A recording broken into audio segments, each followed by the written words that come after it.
El general San Martín sabe que una victoria en Chacabuco es fundamental para la causa americana. Chacabuco es la culminación de un pensamiento político-militar de San Martín. Claramente no se puede volver para atrás. Fue una batalla, una victoria completa.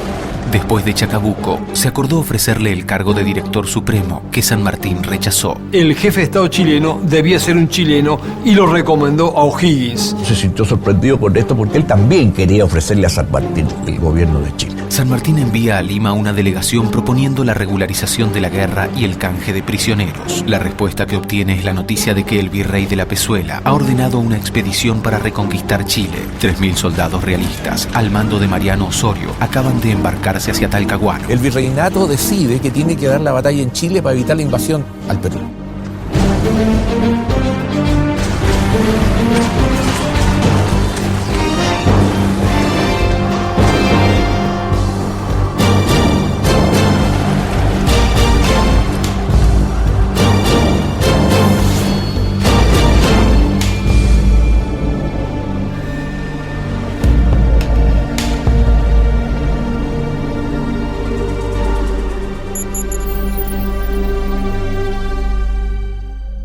Una vez San Martín en territorio chileno, una vez asentado O'Higgins en el gobierno, también tuvieron que realizarse múltiples y diferentes combates, ¿no es cierto?, contra enemigos que no eran fáciles de vencer. La prueba está que en el año 1818 San Martín tendría que sufrir uno de sus más duros golpes militares a lo largo de su historia, que no había tenido realmente fracasos, ¿no?, que es la sorpresa de Cancha Rayada.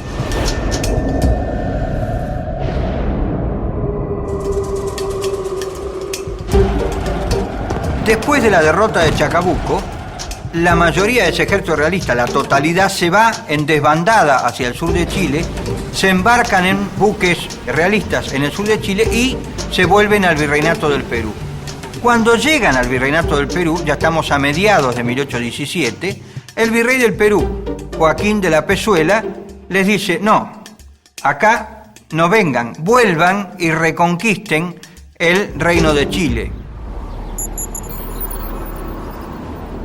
La toma de la capital de Chile no significó, por supuesto, el fin de la guerra en el país trasandino, porque los españoles se habían hecho fuertes en el sur.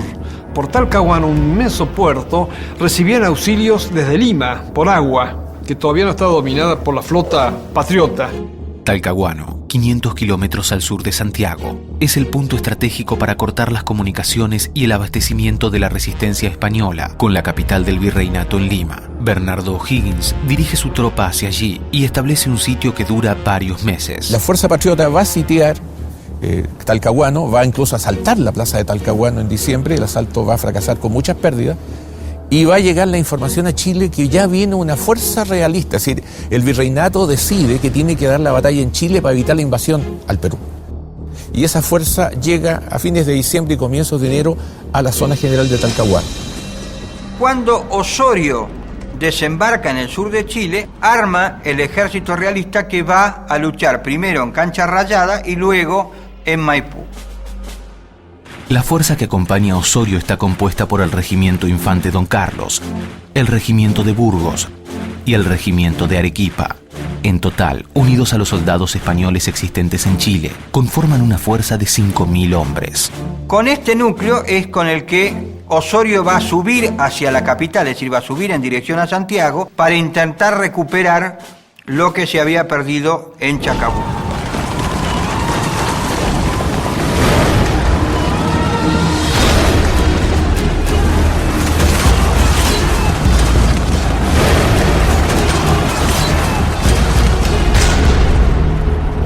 Se da cuenta el mando de las tropas patriotas de que es imposible batir a los realistas que están encerrados dentro de Talcahuano. Entonces resuelven venirse hacia el norte para proteger Santiago. Y en este tráfico hacia el norte llegan a las afueras de Talca. Al retirarse para evitar el enfrentamiento con una fuerza superior, O'Higgins considera el momento oportuno para concretar un sueño largamente anhelado. Chile no es independiente, desde luego, desde el 18 de septiembre, que nosotros celebramos con nuestro Día Patrio de 1810. En ese momento nadie pensaba en la independencia. Es el inicio de un proceso, pero ese proceso termina recién el 12 de febrero de 1818, cuando O'Higgins firma la proclama de la independencia de Chile. La verdadera declaración de independencia chilena en febrero del 18 no es celebrada. En Chile celebramos la primera Junta Nacional el 18 de septiembre de 1810. La verdad es que ya había una inercia en la cual claramente existía una superioridad y una inferioridad moral. Ya existía un ejército que se sentía ganador y otro que se sentía perdedor. De alguna manera, consolidada esta estructura, viene la parte más difícil.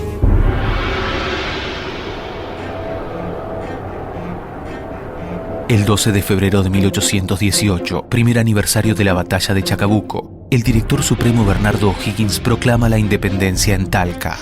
2 semanas más tarde, un grupo de patriotas residentes en la ciudad de Linares, a solo 50 kilómetros, le informa que la avanzada del ejército realista ha ocupado la población. San Martín, hasta poco tiempo antes de Cancha Rayada, había estado en Buenos Aires preparando el apoyo de Buenos Aires a la futura expedición al Perú y buscando apoyo para consolidar la independencia chilena, porque básicamente tenía que recuperar el sur de Chile que estaba en manos realistas. Cuando vuelve, encuentra el movimiento que todo el ejército patriota estaba esperando al ejército realista en la zona cercano a Talca, es decir, al sur de Chile. San Martín decide marchar al sur y hacerse cargo de la ofensiva contra los realistas para directamente lograr la victoria final. El ejército unido que enfrentaría a los realistas estaba integrado por los batallones 7, 8 y 11 de los Andes. Entre los cuerpos especiales se encontraban granaderos y cazadores a caballo. En total, San Martín disponía de 7.600 hombres y 36 piezas de artillería. Todo el ejército reunido, los patriotas deben tener entre 6.000 y 7.000 hombres, muy bien entrenados, planificados, tanto del ejército de los Andes como el nuevo ejército que se organizaba en Chile, marchan al sur. San Martín ordena concentrar el ejército y la concentración se hace en Chimbarongo, que está entre San Fernando y Talca, estamos hablando de unos 250, 300 kilómetros de Santiago. En ese momento, San Martín recibe una importante información, que el ejército realista se está moviendo por la ruta principal y va avanzando a una localidad que se llama Camarico, que está al norte de Talca. Entonces, él inmediatamente, con ese sentido táctico que tenía, mueve el ejército por una ruta paralela más al oriente para caer sobre Talca y prácticamente cortar la línea de abastecimiento de las fuerzas realistas, dejarlos aislados, digamos. El 14 de marzo, la división comandada por O'Higgins ofrece combate en Querecheguas, logrando el repliegue de los realistas hacia la ciudad de Talca. Las fuerzas realistas logran entrar a Talca, rechazan los ataques de los patriotas y como consecuencia de eso, el mando patriota decide que las fuerzas acampen, hagan un campamento provisorio al nororiente de Talca y esperar al día siguiente en que se supone se dará la batalla decisiva. Con un ejército español o realista atrincherado en y en torno a la ciudad de Talca, el ejército patriota acampa en la zona denominada o en un sector denominado Cancha Rayada. Los llanos de Cancha Rayada, ubicados a unos 5 kilómetros al norte de Talca, eran conocidos por los surcos y huellas que el ganado dejaba a su paso. Allí, el día 19, dispuso San Martín el campamento donde las tropas esperarían la batalla contra las fuerzas de Osorio. La disposición del campamento, al pie de los cerrillos, se dividió en 2 líneas comandadas por Bernardo de O'Higgins e Hilarión de la Quintana. Era un campo zanjeado, con unas zanjas profundas, y ahí acampó el ejército, sin advertir que el ejército realista estaba acampado en las zanjas vecinas. Y esto tampoco los realistas se dieron cuenta, porque es un fenómeno muy curioso, pero en la noche de repente vieron luces y se dieron cuenta que estaban los 2 ejércitos casi al lado. Se cuenta que el brigadier Ordóñez, que era quizás el real comandante en jefe del ejército realista, habría subido al campanario de una iglesia esa noche y habría visto la magnitud del campamento patriota. En la noche, en el cuartel general realista se convoca a una junta de guerra. Osorio propone retroceder hasta Talcahuano para reembarcar e invadir el norte por Valparaíso, pero el brigadier Ordóñez no está de acuerdo. Hay un brigadier, Ordóñez, muy agresivo, muy combativo, muy valiente, que decide sorprender a San Martín para evitar ser derrotados, ser aniquilados al día siguiente. Consciente de que tiene un ejército muy grande al frente, él plantea que la única posibilidad de compensar esta diferencia de de números, es con un ataque sorpresa. Sorprender a un ejército no formado significaba sorprenderlo en una circunstancia en la cual sus oficiales y suboficiales no podían ejercer mando. Al no tener la oportunidad y el tiempo para formar los cuadros, tomar las formaciones, permitía prácticamente una victoria rápida y muy económica, porque simplemente se arrasaba lo que estaba convertido en una turba más que en una formación militar. Osorio, como comandante del ejército, no apoya el plan de Ordóñez. Esto deja el campo libre al brigadier, quien ordena a la tropa a prestarse para el ataque. El ejército realista es formado en la plaza de Talca, se les entrega una ración de combate, se habla de, qué sé yo, vino, pan, sopa, se los arenga y se les informa qué es lo que van a hacer. Y por lo tanto, los patriotas residentes en Talca saben automáticamente que los realistas van a salir a atacar al ejército. Y ellos corren a avisar al campamento patriota. Y es por eso que cuando va a producirse el choque, el ejército patriota está cambiando de frente. San Martín empieza a mover su ejército para que el ataque nocturno cayera en el vacío. Es una maniobra peligrosa, un ataque nocturno sobre una masa enemiga por parte de los realistas. Ante el ataque que se produce de noche, cosa bastante rara en la época y bastante fuera de las reglas de la guerra, entonces, donde no se atacaban los campamentos, no se atacaba de noche y había una manera caballerosa de hacer la guerra, es decir, se peleaba entre ejércitos de día sin atacar poblaciones civiles ni construcciones civiles, sino que la guerra era entre ejércitos frente a frente en campos de batalla y de día. El combate nocturno es muy complicado también, porque no se ve, al adversario no se lo conoce. Las armas de aquella época eran muy rústicas, había que pelear mano a mano y con arma blanca, no tanto con arma de fuego. Incluso para cargar había problemas. Pasadas las 8 de la noche, Ordóñez da la orden de marcha y la tropa realista avanza en silencio en medio de la oscuridad, guiándose solo por los fuegos del campamento patriota. Se inicia el ataque, las columnas paralelas de los realistas atacan al dispositivo independentista que todavía no había logrado replegarse en la forma que San Martín quería. Porque San Martín quería que el ataque realista cayera en el vacío. Como no se veía nada de noche, entonces empezó a mover sigilosamente las tropas, pero no alcanzó. La estrategia para resistir el ataque solo se cumple a medias. Como resultado, la división O'Higgins es la primera víctima de la sorpresa. Cuando se está moviendo la división O'Higgins es el momento en que se produce el ataque realista. El ataque genera una gran confusión. En medio de la noche, es conocido el episodio, se tiraban uno a otro los cuerpos por los fogonazos sin saber si eran amigos, enemigos, aliados, compañeros.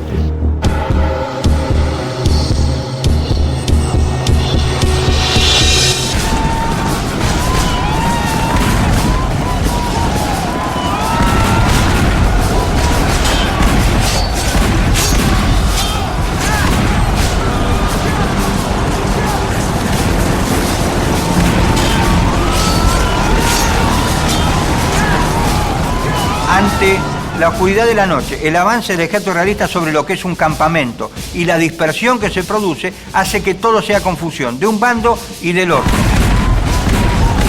Confusión en el que también incurrieron los propios españoles. Se tiroteaban entre ellos, tuvieron muchísimas bajas los españoles o los realistas, casi como las criollas. Y en medio de esta confusión, O'Higgins se pone al frente del batallón número 3 de Chile para tratar de detener, digamos, el desbande que se está empezando en la confusión nocturna. En ese momento hay una descarga.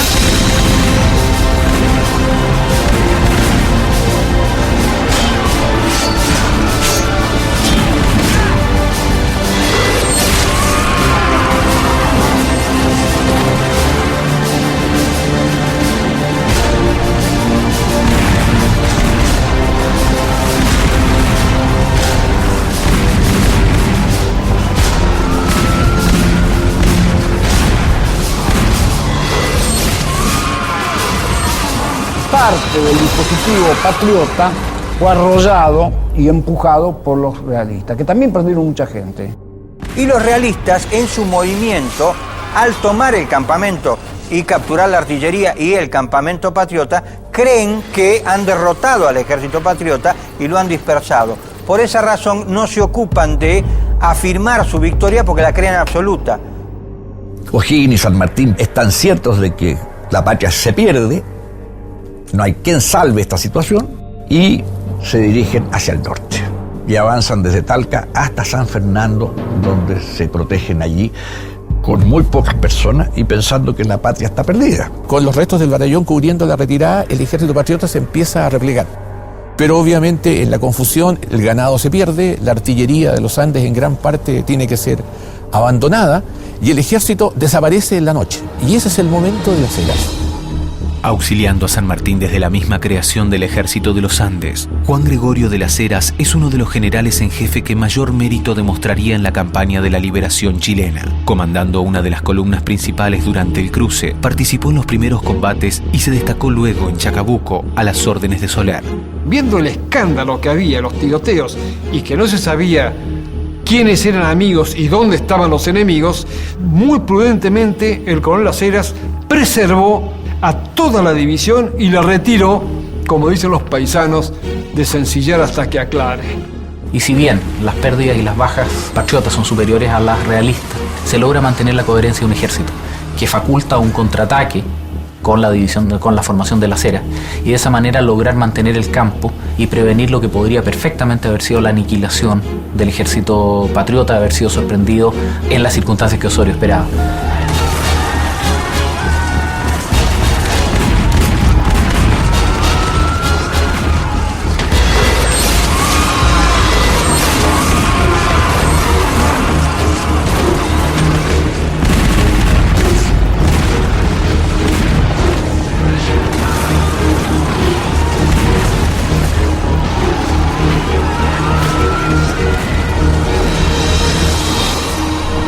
Las Heras impone su voz a la derrotada tropa patriota, redoblando la disciplina. Así consigue que 3.500 soldados abandonen Cancha Rayada, sanos y salvos. Él la hace desaparecer en la noche porque sabe que a partir de ese momento, sobre lo que él tiene, va a haber que reorganizar el ejército. Entonces, él toma su división, más los 2 batallones que se lograron salvar de la división O'Higgins, la encolumna y marcha por el camino hacia Santiago. Esta división en retirada fue recogiendo los dispersos que empezaron a salir del campo de la acción, con lo cual se pudo dar un poco de forma a las tropas. Allí se cuentan algunas anécdotas duras, como de que 2 hombres se habrían retirado de la fila para cazar una gallina porque no habían comido en dos días que llevaban sin comer. Entonces quisieron pescar una gallina y Las Heras los hizo fusilar. De esa manera conservó la disciplina y logró llegar hasta San Fernando, donde estaban San Martín y O'Higgins. San Martín y O'Higgins lo recibieron y le dieron el mando de todo el ejército, Las Heras, y así llegaron hasta Santiago. San Martín y O'Higgins, que va con la herida muy afibrado, a él lo atendió, se cuentan en el camino, el doctor Paroacien, que era el doctor del ejército de los Andes, el doctor personal de San Martín, logra llegar a Santiago, donde reina obviamente una gran confusión. En la tarde del 21 de marzo, varios jefes patriotas llegan a Santiago portando informaciones tan funestas como falsas. Además de una dispersión total del ejército, aseguran que la muerte de San Martín y O'Higgins es un hecho. Este revés genera toda una oleada de pánico que plantea que en algún momento incluso O'Higgins y San Martín han muerto. Hubo una serie de visiones catastrofistas, digamos, propias del contacto boca a boca y de la expansión del rumor, que causan más daño a la causa patriota que la derrota, entre comillas, o el revés, más bien, táctico en campaña y las pérdidas físicas de armamento, munición y hombres que supuso la operación. Mientras el pánico se apodera de los patriotas residentes en Santiago, los partidarios de los realistas celebran la noticia. Ante la incertidumbre que se tiene en Santiago de si el ejército patriota ha desaparecido completamente en Cancha Rayada o no, se producen 2 facciones. Por un lado, se forma un pequeño grupo que intenta recuperar y hacer un gobierno fuerte en Santiago para mantener el orden, y otra facción que quiere arreglar con los realistas y pedir perdón por haber declarado la independencia. En medio de la confusión, la intervención de Manuel Rodríguez, patriota chileno que colaborara junto a San Martín en la Guerra de Zapa, resulta vital para evitar el desmoronamiento de la autoridad independentista. Manuel Rodríguez, consciente de la situación que se vive y para evitar el pánico, reúne a la gente y da su famoso grito: aún tenemos patria, ciudadanos. Se genera prácticamente una especie de gobierno popular al lado del gobernador designado que había por O'Higgins, Y ellos son los que mantienen la esperanza viva mientras O'Higgins llega a Santiago, digamos.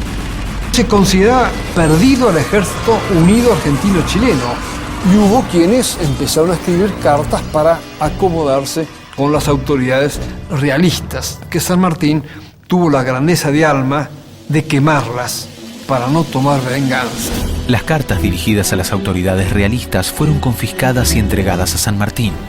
Este resuelve que sean destruidas, dejando de lado cualquier represalia para con sus autores. Esas cartas fueron recogidas y se las llevaron al general San Martín. Y cuando fue viendo San Martín de que estaban comprometidas todas las familias más distinguidas de Santiago, y naturalmente que iba a ser muy doloroso para ellos el hecho de haber estado dirigiendo en un momento a uno y en otro momento a otro, y ahora venía un tercer movimiento y iba otra vez a cambiar de bando, optó por quemar las cartas y con eso poner término a una situación que se les habría sido muy difícil para muchos santiaguinos de la época.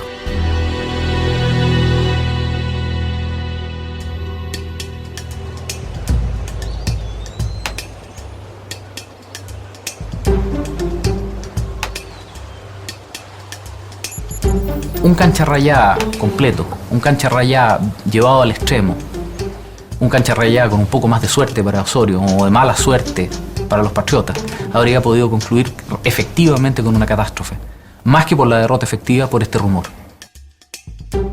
Finalmente, las tropas comandadas por Las Heras ingresan a Santiago devolviendo la tranquilidad a la ciudad. La presencia de San Martín y O'Higgins restablece la autoridad gubernamental.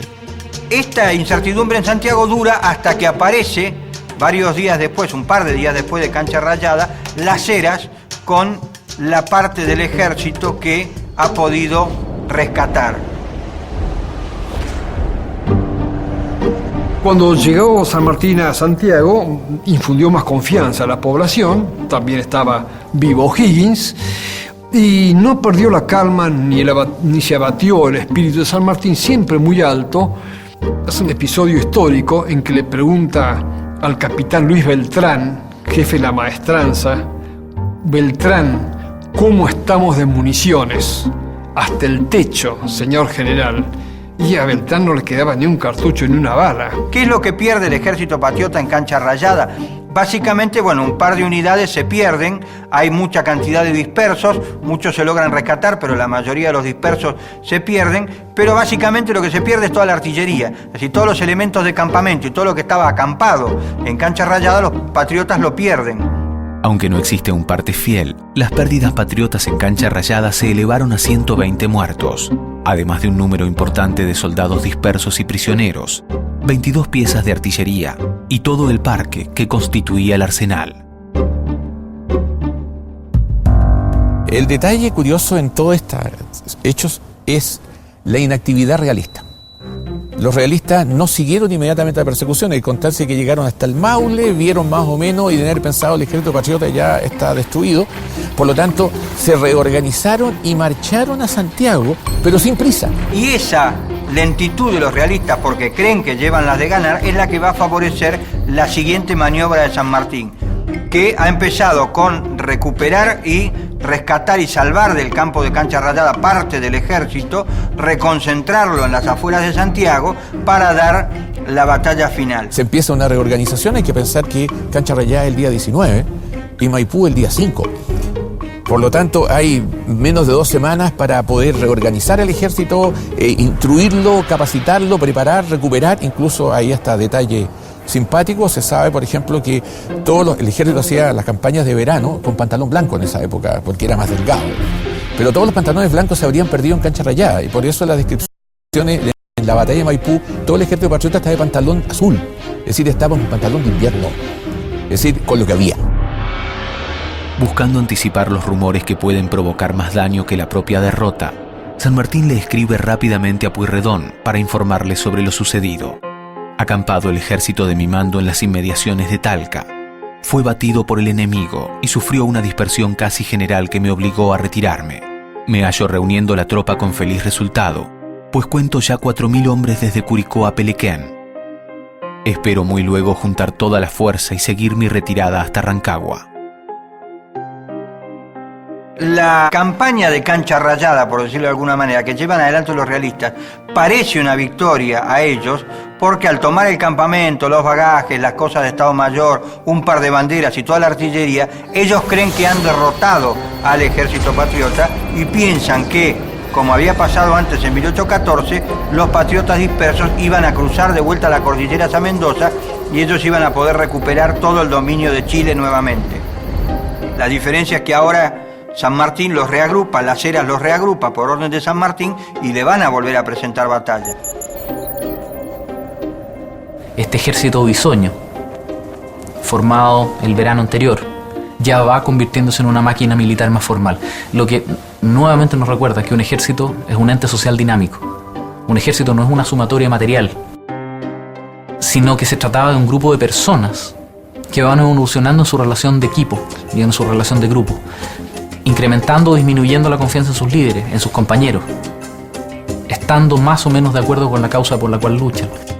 No todavía perfecto o no todavía en su grado final de madurez como lo estará tras las operaciones en Maipo, pero que ya tiene mucho más cohesión, coherencia, correlación entre sí, confianza entre los mandos, que el ejército que cruzó los Andes en un primer momento. La contestación de Pueyrredón a San Martín, al recibir la noticia de la derrota, no deja lugar a dudas sobre la confianza que los patriotas tenían en su propia recuperación. Nunca es el hombre público más digno de admiración y respeto que cuando sabe hacerse superior a la desgracia, conservar su serenidad y sacar todo el partido que quede al arbitrio de la diligencia.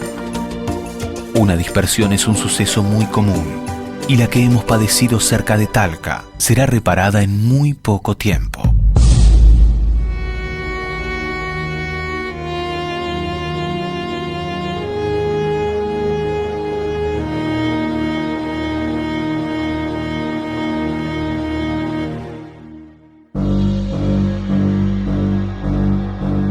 Se considera perdido al ejército unido argentino-chileno. Se empieza una reorganización, hay que pensar que Cancha Rayada es el día 19 y Maipú el día 5.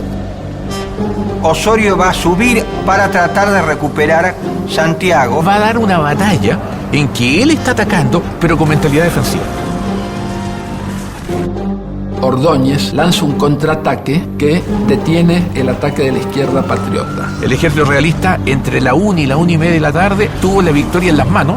Esto exige nuevamente la intervención de San Martín, quien entonces emplea la reserva.